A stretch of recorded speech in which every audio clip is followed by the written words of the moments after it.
ಆತ್ಮೀಯರೇ ನಮಸ್ಕಾರ. ನಾನು KM ವೀರೇಶ್, ಚಿತ್ರಲೋಕ ಸಂಪಾದಕ. ಮೊದಲನೇದಾಗಿ ಎಲ್ಲರಿಗೂ ನನ್ನ ರಿಕ್ವೆಸ್ಟು, ಯಾರ್ಯಾರು ಚಿತ್ರಲೋಕ ವಿಡಿಯೋಗಳನ್ನ ನೋಡ್ತಾ ಇದ್ದೀರಿ ಅವರೆಲ್ಲರೂ ಚಿತ್ರಲೋಕ ವಿಡಿಯೋಗಳನ್ನ ಲೈಕ್ ಮಾಡಿ, ಶೇರ್ ಮಾಡಿ, ಸಬ್ಸ್ಕ್ರೈಬ್ ಮಾಡಿ ಅಂತ ಹೇಳ್ತಾ, ಇವತ್ತು ಮತ್ತೆ ನಮ್ಮ ಜೊತೆ ಇದ್ದಾರೆ ಹಿರಿಯ ವಕೀಲರಾಗಿರುವ ರವಿಶಂಕರ್ ಅವರು. ಕಾರ್ಯಕ್ರಮಕ್ಕೆ ಸ್ವಾಗತ ರವಿಶಂಕರ್ ಸರ್. ನಮಸ್ತೆ. ಎಲ್ಲ ಚಿತ್ರಲೋಕ ವೀಕ್ಷಕರಿಗೂ ಆತ್ಮೀಯ ಸ್ವಾಗತ. ಇವತ್ತು ನಾವು ಒಂದು ಹೊಸ ಟಾಪಿಕ್ ತೊಗೊಂಡು ಬಂದಿದ್ದೀವಿ. ಹೊಸ ಟಾಪಿಕ್ ಏನು ಅಂತ ಅಂದರೆ, ಭಾರತದ ಪ್ರಧಾನಮಂತ್ರಿ ನರೇಂದ್ರ ಮೋದಿಯವರು ಮೊನ್ನೆ ಒಂದು ಮನವಿ ಮಾಡಿದ್ದಾರೆ. 1 ವರ್ಷಗಳ ಕಾಲ ನೀವು ಯಾರು ಚಿನ್ನ ತಗೋಬೇಡಿ, ಅನಾಗತ್ಯವಾಗಿ ವೆಹಿಕಲ್ಗಳನ್ನ ಯೂಸ್ ಮಾಡಿ ಪೆಟ್ರೋಲ್ನ ಖಾಲಿ ಮಾಡಬೇಡಿ ಅಂತ. ಇದು ಒಂದು ರೀತಿ ಆತಂಕ ಸೃಷ್ಟಿ ಮಾಡುತ್ತಾ ರವಿಶಂಕರ್ ಅವರೇ? ಕಾರಣ ಏನು ಅಂತಂದರೆ, ಕರೋನಾ ಟೈಮಲ್ಲಿ ಅವ್ರು ಹೇಳಿದ್ರು ನಗಾರಿ ಬಾರಿಸಿ ಅದು ಮಾಡಿ ಮನೆ ಮುಂದೆ ದೀಪ ಹಚ್ಚಿ, ಅದರಿಂದ ಕರೋನಾ ಹೋಗಲ್ಲ ಅಂದು ಅವರು ಸಂತೋಷಕ್ಕೆ ಏನು ಹೇಳಬೇಕೋ ಹೇಳಿದ್ರು, ಇಲ್ಲ ಜನ ನೆಮ್ಮದಿಯಾಗಿರೋದಕ್ಕೆ ಏನು ಹೇಳಬೇಕೋ ಅದನ್ನು ಹೇಳಿದ್ರು. ಆದರೆ ಈಗ ಅಮೆರಿಕ ಮತ್ತು ಇರಾನ್ ಯುದ್ಧದಲ್ಲಿ ಪೆಟ್ರೋಲ್ ಬೆಲೆ ದಿಢೀರಂತ ರೈಸ್ ಆಗಬೇಕಾಗಿತ್ತು, ಆಗಿಲ್ಲ. ನಮ್ಮಲ್ಲಾಗಿಲ್ಲ. ಲೆಕ್ಕ ಹಾಕೊಂಡಾದ್ರೆ ಒಂದು 20-25 ರೂಪಾಯಿ ಜಾಸ್ತಿ ಆಗಬೇಕಾಗಿತ್ತು ಇಷ್ಟೊತ್ತಿಗಾಗಲೇ. ಹೌದು. ಚಿನ್ನದ ಬೆಲೆ, ಬೆಳ್ಳಿ ಬೆಲೆ ದಿಢೀರಂತ ಮೇಲೋಗಿದ್ದು ಆಲ್ ಆಫ್ ಎ ಸಡನ್ ಕೆಳಗಡೆ ಬಿತ್ತು. ಈ ನರೇಂದ್ರ ಮೋದಿ ಅವರು ಹೇಳಿರುವಂಥ ಒಂದು ಮಾತು ಕೇಳೋದಂದರೆ, ಇವತ್ತು ಭಾರತ ಯಾವ ಕಡೆಗೆ ಹೋಗ್ತಾ ಇದೆ ಅನ್ನೋದನ್ನು ನಾವು ಯೋಚನೆ ಮಾಡಬೇಕಾಗತ್ತೆ. ಇದ್ರ ಬಗ್ಗೆ ನಿಮ್ಮ ಅನಿಸಿಕೆ ಏನು? ನಮ್ಮ ಪ್ರಧಾನಮಂತ್ರಿ ನರೇಂದ್ರ ಮೋದಿ ಅವರ ಸ್ಟೇಟ್ಮೆಂಟ್ ಹೈದರಾಬಾದಲ್ಲಿ ಏನು ಹೇಳಿದ್ದಾರೆ, ಈ ನಮ್ಮ ಭಾರತ ದೇಶದ ಜನಕ್ಕೆ ಯಾವ ರೀತಿಯಾದಂಥ ಒಂದು ಸಂದೇಶ ಕೊಟ್ಟಿದ್ದಾರೆ ಅನ್ನೋದು ಇನ್ನೂ ಸ್ವಲ್ಪ ಕನ್ಫ್ಯೂಷನ್ ಸ್ಟೇಜಲ್ಲೇ ಇದೆ ಅಂತ ನನಗನ್ನಿಸ್ತಾ ಇದೆ. ಅದು ಏನು ಜನರ ಆತಂಕ ಬೀಳೋದಕ್ಕೋಸ್ಕರ ಆ ಥರ ಒಂದು ಸಂದೇಶನ ಜನರಿಗೆ ಕೊಟ್ಟಿಲ್ಲ. ಇದರಲ್ಲಿ ಒಂದು ಕ್ರೈಸಿಸ್ ಮ್ಯಾನೇಜ್ಮೆಂಟ್ ಅಂತ ಇದೆ. ಕ್ರೈಸಿಸ್ ಮ್ಯಾನೇಜ್ಮೆಂಟ್ ಅಂದರೆ, ಇವಾಗ ನಮ್ಮ ದೇಶಕ್ಕೆ ಏನು ಕ್ರೈಸಿಸ್ ಇದೆ, ನಾವು ಯಾವ ಕ್ರೈಸಿಸಲ್ಲಿ ಇದ್ದೀವಿ ಅನ್ನೋದನ್ನು ನಾವು ಮೊದಲು ಅರ್ಥ ಮಾಡ್ಕೊಳ್ಬೇಕಾಗತ್ತೆ. ಇರಾನ್ US ವಾರಿಂದ ಆಗಿರ್ತಕ್ಕಂಥ international economical impact, negative impact ನಮ್ಮ ದೇಶದ ಮೇಲೆ ಹೆಚ್ಚಿಗೆ ಆಗಿದೆ. ಕೆಲವು ದೇಶಗಳಲ್ಲಿ ನೀವು ನೋಡ್ಬೋದು, ಈಗಾಗಲೇ ಯಾವ ರೀತಿ ಪೆಟ್ರೋಲಿಯಂ ಪ್ರಾಡಕ್ಟ್ಸು ದುಬಾರಿ ಆಗಿದೆ, ದುಪ್ಪಟ್ಟು, ಅದು 3ರಷ್ಟು ಬೆಲೆ ಆಗಿ ಇರೋದನ್ನು ನಾವು ನೋಡಿದ್ದೀವಿ.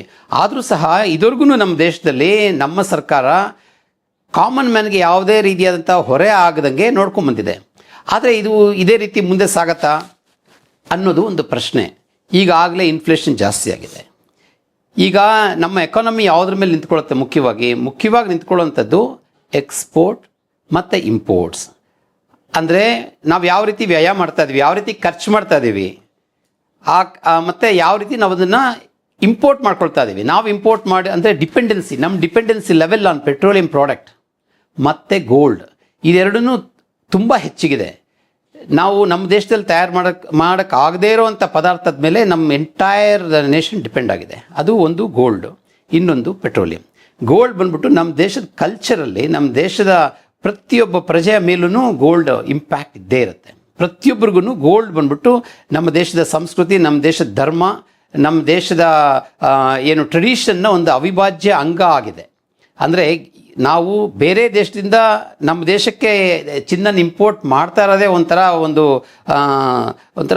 ಏನು ಹೇಳ್ತಾರೆ, ನಮ್ಮ ದೇಶ ಗುಪ್ತರ ಕಾಲದಿಂದ, ಮೌರ್ಯರ ಕಾಲದಿಂದ, ಗಂಗಾ ಡೈನಸ್ಟಿ ಅಂತ ಏನಿತ್ತು ಆ ಕಾಲದಿಂದ, ಅದಕ್ಕೂ ಹಿಂದಿನ ಕಾಲದಿಂದ ನಮ್ಮ ದೇಶದಿಂದ ಪರ್ಷಿಯಾಗೆ, ನಮ್ಮ ದೇಶದಿಂದ ಬೇರೆ ಬೇರೆ ದೇಶ ಈಜಿಪ್ಟ್ಗೆ, ಇಲ್ಲಿಗೆಲ್ಲ ನಾವು ಇಲ್ಲಿಂದ ಎಕ್ಸ್ಪೋರ್ಟ್ ಮಾಡ್ತಾ ಇದ್ದಿದ್ದು ವಾಡಿಕೆ.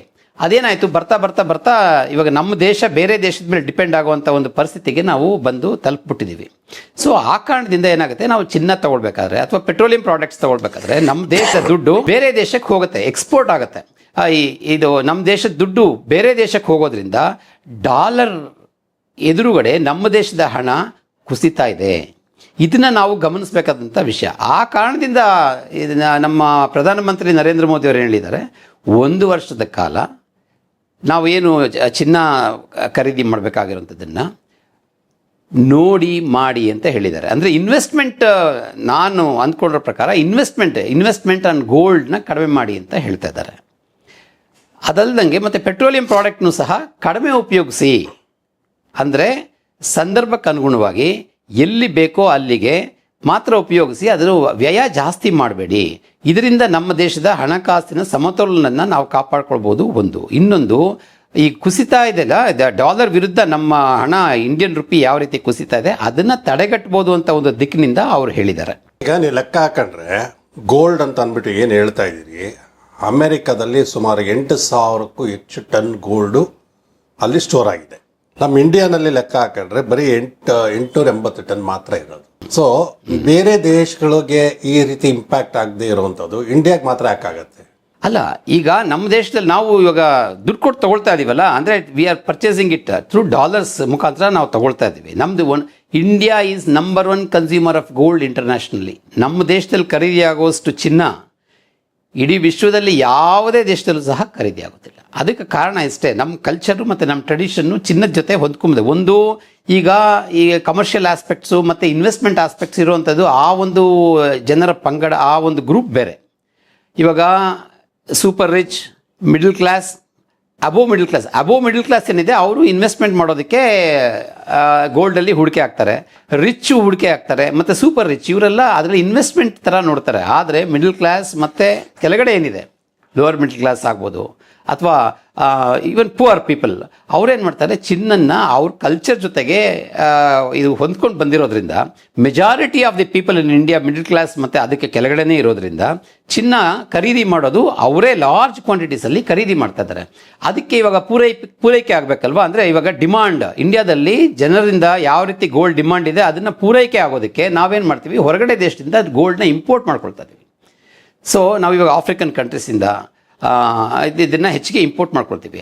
ಆಗ ಏನಾಗುತ್ತೆ, ಎಲ್ಲಿಂದನೇ ನಾವು ಇಂಪೋರ್ಟ್ ಮಾಡ್ಕೊಂಡ್ರು ಇಂಟರ್ನ್ಯಾಷನಲಿ ಇವಾಗ ನಮ್ಮದು ಡಾಲರ್ಸ್ ಮೇಲೆ ಡಿಪೆಂಡ್ ಆಗಿರೋ ಕಾರಣದಿಂದ ನಮ್ಮ ದೇಶದ ಆರ್ಥಿಕ ವ್ಯವಸ್ಥೆಯಲ್ಲಿ ಪರ್ಟಿಕ್ಯುಲರ್ಲಿ ಇರಾನ್ ಮತ್ತು ಈ US ವಾರ್ ಆದಮೇಲೆ ಕುಸಿತ ಕಾಣ್ತಾ ಇದೆ. ಇಂಡಿಯಾ ಹೈಯೆಸ್ಟ್ ಗೋಲ್ಡ್ ಪರ್ಚೇಸರ್ ಅಂತ ನೀವು ಹೇಳಿದ್ರಿ. ಲಾಸ್ಟ್ ಟೈಮ್ ತಗೊಂಡಾಗ ಅಂದರೆ ರಫ್ಲಿ ಅರೌಂಡ್ 72 ಬಿಲಿಯನ್ ಇಂದ ಇದ್ದಿದ್ದನ್ನು 58.9 ಬಿಲಿಯನ್ ಇನ್ಕ್ರೀಸ್ ಆಯಿತು ಇನ್ 2025 ಅಂದ್ಬಿಟ್ಟು ಅಂತ. So the purchase of gold ಏನಾಗ್ತಾ ಇದೆ ಇಂಡಿಯಾಗೆ, ಅದನ್ನು ನೋಡಿ ಪ್ರಧಾನಿಯವರು ಕಂಗಾಲಾಗಿದ್ದಾರ, ಅದಕ್ಕೋಸ್ಕರ ಹಿಂಗೆ ಹೇಳಿದ್ರ? ಅಲ್ಲ, ಇದು ಸಿಂಪಲ್. ಇದು ಏನು ಈಕ್ವೇಷನ್ ಏನು ಅಂದರೆ ಅವ್ರು ಹೇಳಿರೋ ಹಿಂದೆ ಏನು ಉದ್ದೇಶ ಇದೆ ಅಂದರೆ, ನಮ್ಮ ದೇಶದ ಹಣ ಇವಾಗಿರುವಂಥ ಈ ವಾರ್ ಎನ್ವಿರಾನ್ಮೆಂಟಲ್ಲಿ ನಮ್ಮ ದೇಶದ ಹಣ ಡಾಲರ್ಸ್ ಮೇಲೆ ಕುಸಿತಾ ಇದೆ. ಆ ಹೊರೆ ಬಂದ್ಬಿಟ್ಟು ಜನರ ಮೇಲೆ ಹಾಕಿ ಇದುವರೆಗೂ ಬಂದಿಲ್ಲ, ಇನ್ನು ಮುಂದೆ ಆಗಬಾರ್ದು ಅನ್ನೋ ಒಂದು ಕಾರಣಕ್ಕೋಸ್ಕರನೇ ನರೇಂದ್ರ ಮೋದಿಯವರು ಆ ಮಾತನ್ನ ಹೇಳಿದ್ದಾರೆ. ಆದರೆ ಅವ್ರು ಹೇಳಿರೋಂಥ ಈ ಮಾತು ಸರಿನಾ ತಪ್ಪಾ ಅನ್ನೋದ್ರ ಬಗ್ಗೆ ನಾವು ಸ್ವಲ್ಪ ವಿಶ್ಲೇಷಣೆ ಮಾಡೋಣ. ಈಗ ನಮಗೆ ಇಂಡಿಪೆಂಡೆನ್ಸ್ ಬಂದಾಗಿಂದ ಇದುವರೆಗೂ ಎಷ್ಟೊಂದು ಸರ್ಕಾರಗಳು ಬಂದಿದೆ ಹೋಗಿದೆ.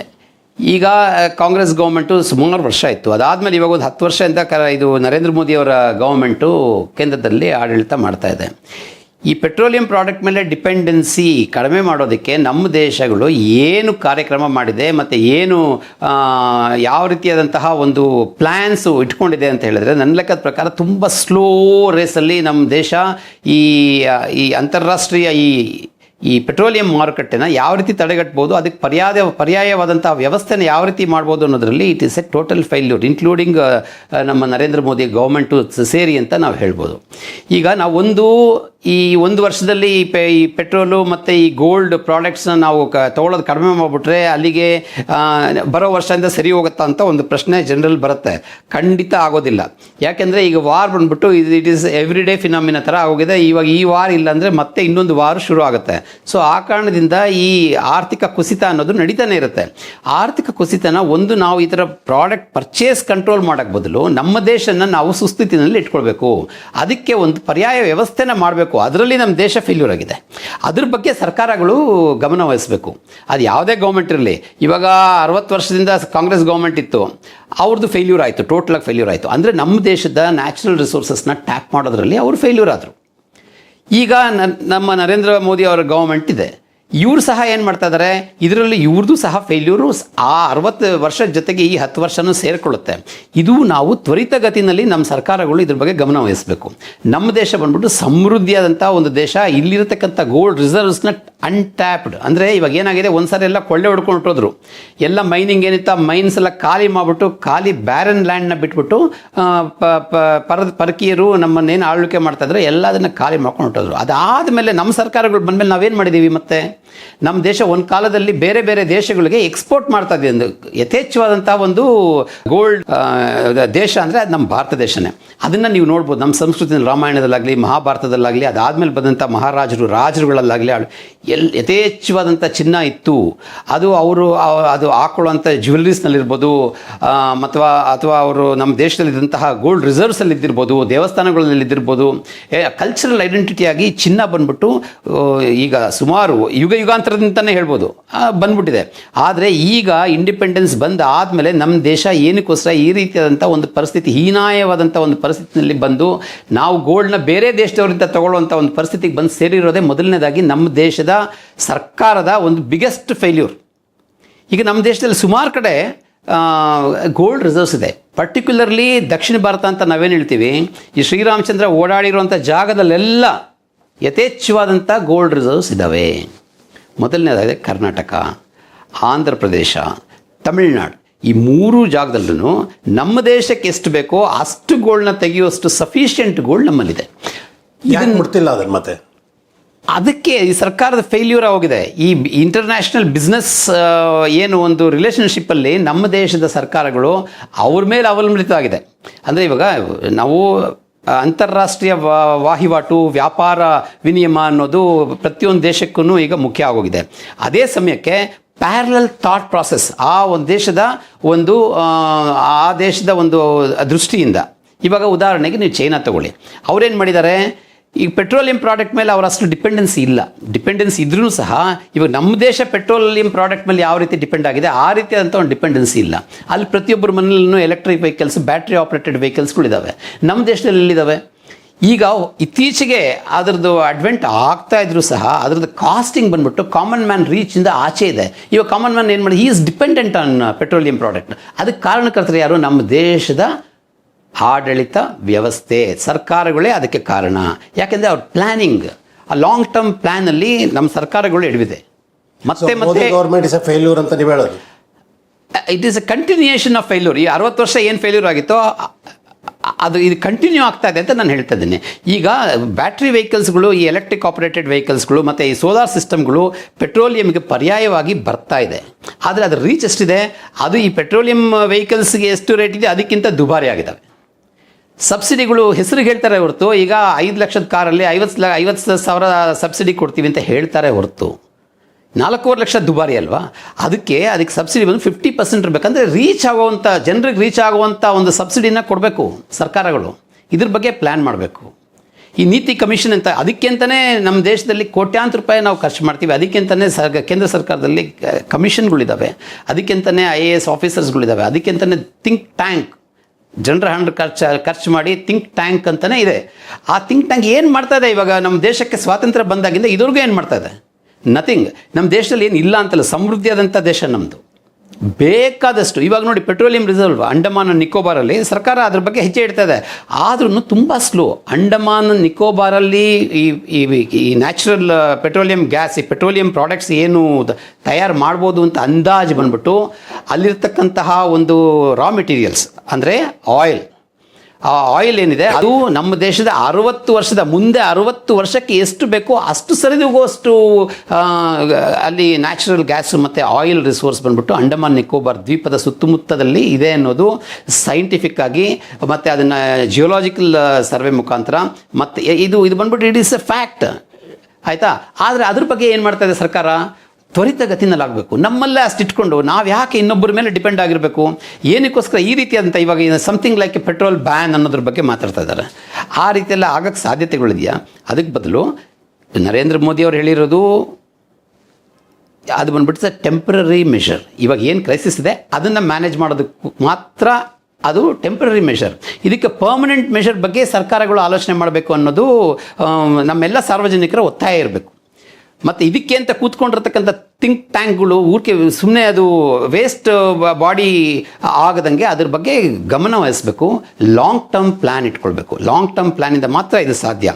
ಮತ್ತು ಅವ್ರು ಏನು ಮಾಡ್ತಾ ಇದ್ದಾರೆ ಇವಾಗ ಅಂಡಮಾನ್ ನಿಕೋಬಾರಲ್ಲಿ ನಮಗೆ ಈಗ ಈ ಆಯಿಲ್ ರಿಸರ್ವ್ ಏನು ಸಿಕ್ಕಿದೆ ಅದನ್ನು ಯಾವ ರೀತಿ ನಾವು ಅದನ್ನು ತಯಾರು ಮಾಡಿ ಎಷ್ಟು ಬೇಗ ಎಷ್ಟು ಶೀಘ್ರಗತಿಯಲ್ಲಿ ಆಗುತ್ತೆ ಅನ್ನೋದನ್ನು ಅಷ್ಟು ಶೀಘ್ರಗತಿಯಲ್ಲಿ ಅದನ್ನು ತಯಾರು ಮಾಡಿ ಜನರಿಗೆ ಬಂದು ಅದು ರೀಚ್ ಆಗೋ ಥರ ಮಾಡ್ಕೊಳ್ಬೇಕು ಮೊದಲನೇದು. ಮತ್ತು ಅಷ್ಟವರೆಗೂ ಆ ಟೈಮ್ ಗ್ಯಾಪಲ್ಲಿ ಈಗ ಆಲ್ರೆಡಿ ನಾವು ಈ ಎಲೆಕ್ಟ್ರಿಕ್ ವೆಹಿಕಲ್ಸಲ್ಲಿ ಅಂದರೆ ಈ ಬ್ಯಾಟ್ರಿ ಮ್ಯಾನೇಜ್ಡ್ ವೆಹಿಕಲ್ಸು ಮತ್ತು ಈ ಸೋಲಾರ್ ಇನ್ಸ್ಟ್ರೂಮೆಂಟ್ಸು ಇದನ್ನು ಈ ಅಪ್ಲಿಕೇಶನ್ಸ್ ಅದು ಇಂಡಸ್ಟ್ರಿಯಲ್ ಅಪ್ಲಿಕೇಶನ್ಸ್ ಇರ್ಬೋದು, ಮೋಟಾರ್ ವೆಹಿಕಲ್ಸ್ ಅಪ್ಲಿಕೇಶನ್ಸ್ ಇರ್ಬೋದು, ಮತ್ತು ಪವರ್ ಅಪ್ಲಿಕೇಶನ್ಸ್ ಇರ್ಬೋದು, ಎಲ್ಲದರಲ್ಲೂ ಸಹ ಪರ್ಯಾಯ ವ್ಯವಸ್ಥೆನ ಜನರಿಗೆ ರೀಚ್ ಆಗೋ ಥರ ಸಬ್ಸಿಡೈಸ್ಡ್ ರೇಟ್ಸಲ್ಲಿ ಸಿಗಬೇಕು. ಇವಾಗ ಚೈನಾದಲ್ಲಿ ನೋಡಿ ಪ್ರತಿಯೊಬ್ಬರ ಮನೆಯಲ್ಲೂ ಅವರೇ ತಯಾರು ಮಾಡ್ಕೊಳ್ತಾರೆ, ಅವ್ರ ವೆಹಿಕಲ್ನ ಅವರೇ ತಯಾರು ಮಾಡ್ಕೊಳ್ತಾರೆ. ಜನರು ಅಲ್ಲಿ ಬಂದ್ಬಿಟ್ಟು ಪೆಟ್ರೋಲ್ ಮೇಲೆ ಡಿಪೆಂಡೆನ್ಸಿ ತುಂಬ ಕಡಿಮೆ ಆಗಿದೆ. ಆ ರೀತಿಯಂಥ ಒಂದು ಪರಿಸ್ಥಿತಿ ನಮ್ಮ ದೇಶದಲ್ಲಿ ಬರಬೇಕು. ಅದಕ್ಕೇನು ಮಾಡಬೇಕು? ಸರ್ಕಾರನೇ ಆ್ಯಕ್ಷನ್ ತೊಗೊಳ್ಬೇಕಲ್ವಾ.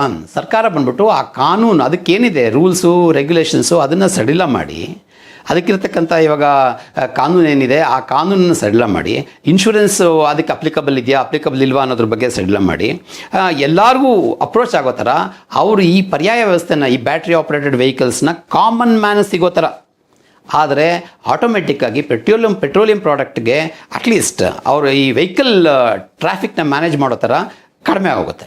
ಸೊ ಡಿಪೆಂಡೆನ್ಸಿ ಕಡಿಮೆ ಆದಾಗ ಏನಾಗುತ್ತೆ, ಆಟೋಮೆಟಿಕ್ಕಾಗಿ ನಮ್ಮ ದೇಶ ಸ್ವದೇಶಿಯನ್ನು ನಾವು ಉಪಯೋಗಿಸ್ಕೊಂಡಂಗೆ ಆಗುತ್ತೆ. ಈಗ ಹೇಳಿ ಸರ್.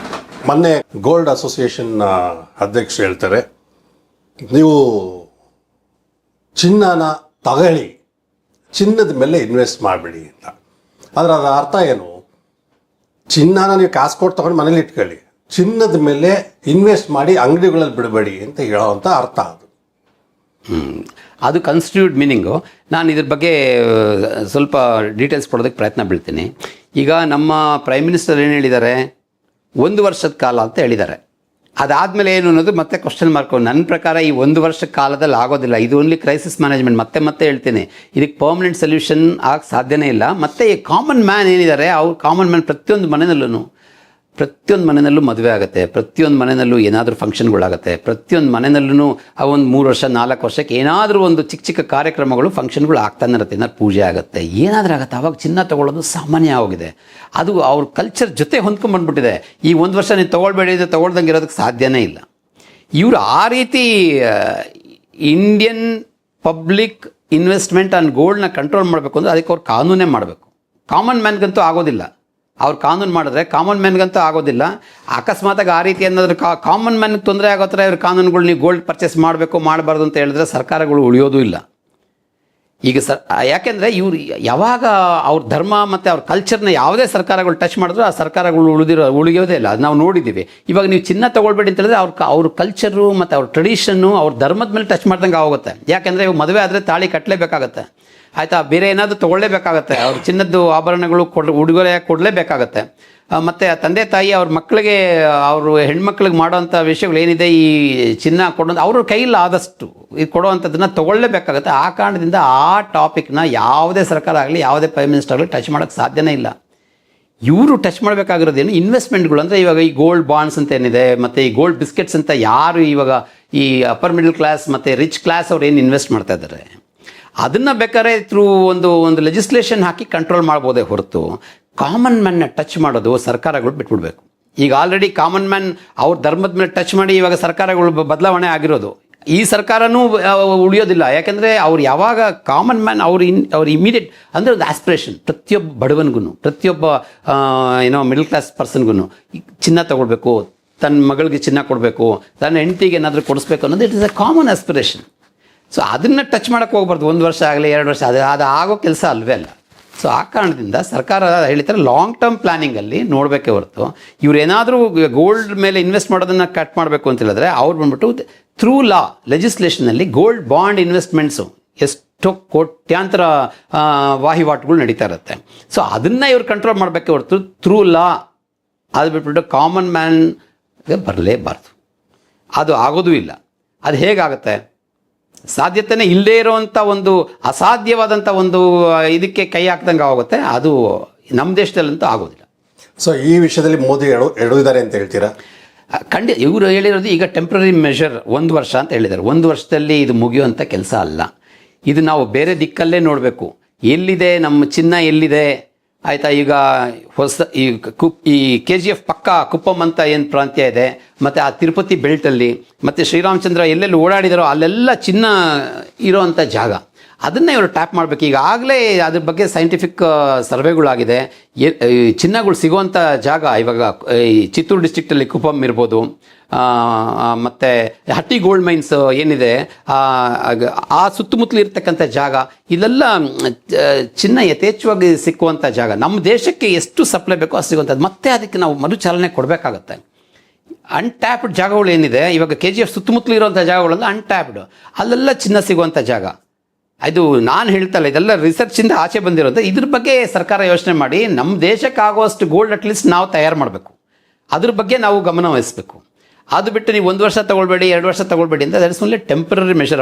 ಅವರು ಹೇಳಿರೋದು ನಾನು ತಪ್ಪು ಅಂತ ಹೇಳ್ತಾ ಇಲ್ಲ. ಸದ್ಯಕ್ಕೆ ಕ್ರೈಸಿಸ್ ಮ್ಯಾನೇಜ್ಮೆಂಟ್ ಮಾಡೋದಕ್ಕೆ 1 ವರ್ಷ ಕಡಿಮೆ ಮಾಡಿ ಅಂತ ಹೇಳಿದ್ದಾರೆ ಅಷ್ಟೇ ಹೊರತು ಇದು ಪರ್ಮನೆಂಟ್ ಮೆಷರ್ ಆಗೋಕ್ಕೆ ಸಾಧ್ಯತೆಗಳಿದೆಯಾ? ಬಟ್ ಇದು